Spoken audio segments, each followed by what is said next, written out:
In today's video, I'm going to be going over the top 5 characters that you might want to reroll for in Black Clover Mobile. So make sure you like and subscribe and enjoy the video. Okay, so to kick things off at number 5, we have the captain of the Aquadeer, Rill, Boys Moitier, if that's however you say that. And I think Rill was definitely a very, very popular character, especially in and amongst the beta. Obviously, this is all based on information from the beta, so this is all subject to change, obviously. But Rill, for me, was just pretty damn good. His skill 2 was just incredibly powerful. Just the whole counter attack that he was able to do was just really, really strong. And I feel like, it was a really consistent way of being able to do a lot of damage in AI PvP and just in PvE activities as a whole. It was a really great way of being able to do damage. So I think just for that reason alone, Rill was a really, really, really good character to have. His ultimate was just gave you a lot of really good debuffs as well, like defense reduction and incapacitate to make your enemies take a way more damage. So yeah, Rill for me was really, really good. On his combined attack applies crit increase as well, so it's also buffing your allies as well, making them even stronger, make them crit a lot more as well. So, and I think yeah, the fact that on his skill 1 alone is able to stun with the freeze as well, I think is also really good, because we also saw, in the beta that, any character that could inflict any form of stun, freeze, tree transformation, cocoon transformation, whatever, was most likely pretty decent. So yeah, for me, Rill is number 5 for sure. So coming in at number 4 is another captain, which is Jack the Ripper, the captain of the Green Praying Mantises. As I think just something that was just really, really insane about Jack was just that his ramp up of just his damage was really, really powerful. And I feel like just because obviously with his passive, he was being able to apply a 3% crit percentage increase every single turn, and this stacks up to 10 times. So he was able to increase his crit chance up to 30%, which is really, really good. And so you could just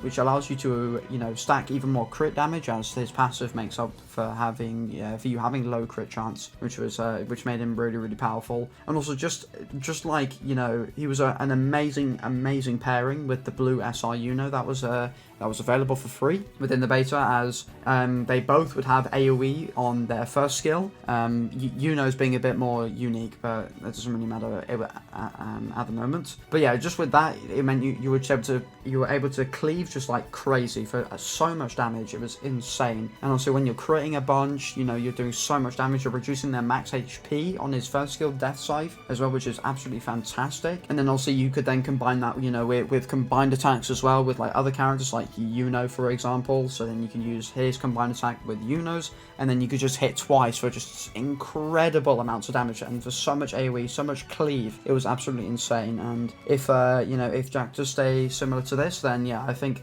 also as a PvP farmer and a PvE farmer, honestly, could be really, really powerful, I think. So yeah, Jack the Ripper could be one to watch out for, in my opinion. Coming in at number 3, now this one might be a little bit biased because I used them a lot, and I mean a lot in the beta, and that is Captain of the Golden Dawn, William Vengeance, another captain once again. Who would have thought? And yeah, I don't know. For me, Vengeance, literally, the best thing about him was just his second skill, Touch of Mother Nature, which transforms an enemy target into a tree for 1 turn, applies stamina exhaustion, and gives himself a 50% stamina increase. Because if you're new by the beta, getting rid of your enemy's stamina and pushing them back on the speed gauge was absolutely incredible. He reminded me a lot of a character in a very old gacha game, Naruto Blazing, of Blazing Bash Obito, man.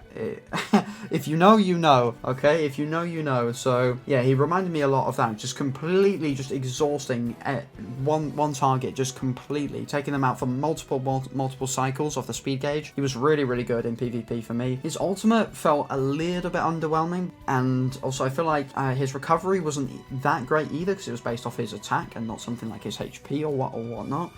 Because obviously he hasn't got the highest stats in the world, so well, the highest offensive stats in the world, because he's built to be a supporter. At least in the beta he was anyway. So I think, yeah, his ultimate, if it was a bit better, it'd be a bit higher on this list, but I think just because of his skill 2 alone, man, it was so good to use, and yeah, I definitely had a lot of fun using it. So yeah, Vengeance could also be one to look out for. Moving on to second place, the second, well, in my opinion, the second best character for you to potentially reroll for, if things stay the same, is the Diamond Kingdom Mars. Now, Mars was absolutely incredible in the beta. so powerful, because with a certain gear set, I think it was called the midday gear set, I think. It was basically a gear set that would allow you to stun on any attack you ever did. So, and again, you know, this gear set just made him incredibly cracked, because on his skill 1, he just had a 65% chance to stun an enemy target, just like that. Easily. Just easily. Incredibly easily. And then, so then with that, you could literally just keep attacking, and you just be able to stun.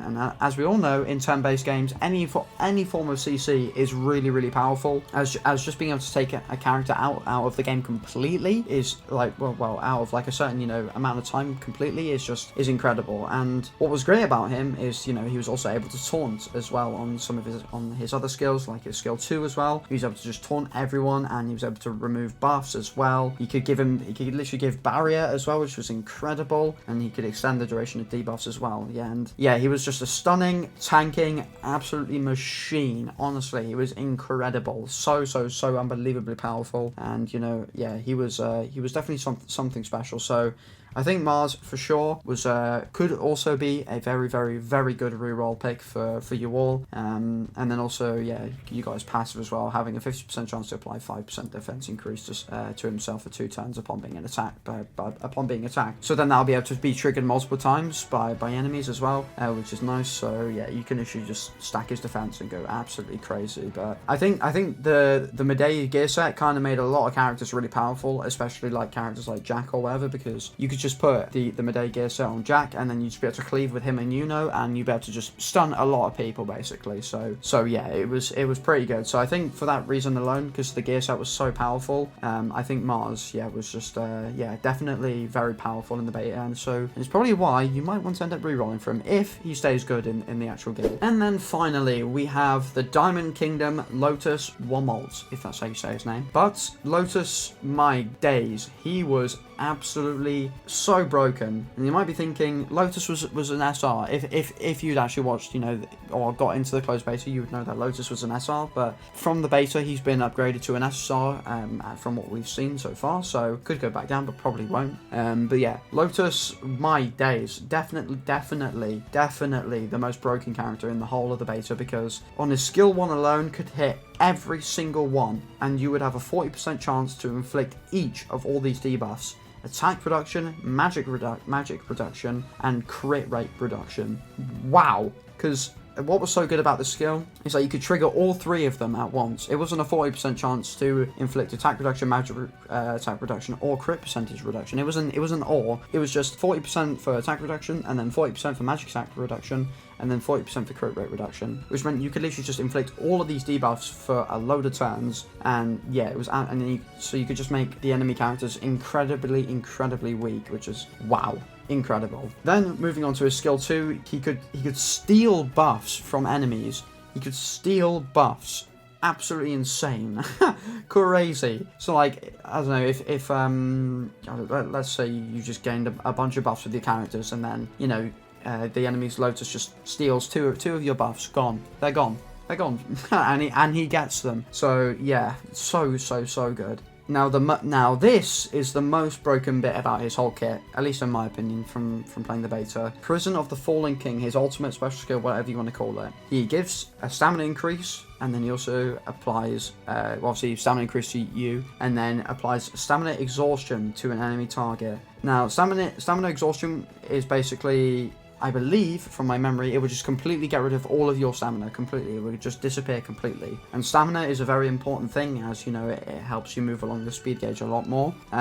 So yeah, the fact that you could just remove it all on his ultimate just from turn 1, because in Black Clover Mobile, you can just use your ultimate as soon as you have it on cooldown, and then you can just use it straight away. You don't need like points to get the ultimate first or whatever. You can just use it straight away. So you could just completely exhaust the enemy team of all their stamina, and then you could just run laps and just keep weakening them with like his skill 1 or whatever, steal their buffs, remove their buffs with him as well, and then you could just keep doing it, rinse and repeat. And then if you paired him up with Heath, the Eye of the Midnight Sun SR character that used ice, he, I believe, applied like speed reduction and stuff as well to enemies as well, so they'd just be even slower, and he could also freeze them as well, so they'd just be incredibly slow, they'd be stunned permanently. Yeah, Lotus was incredible, so powerful, and the fact that he applies Incapacitate to them as well on his ultimate makes them take even more damage as well, which is just insane. But yeah, it's Lotus is unbelievably good, so if he remains similar to what he was in the beta, because he's being upgraded to an SR, then yeah, Lotus, yeah, for the AI PvP arena, whatever you want to call it, he will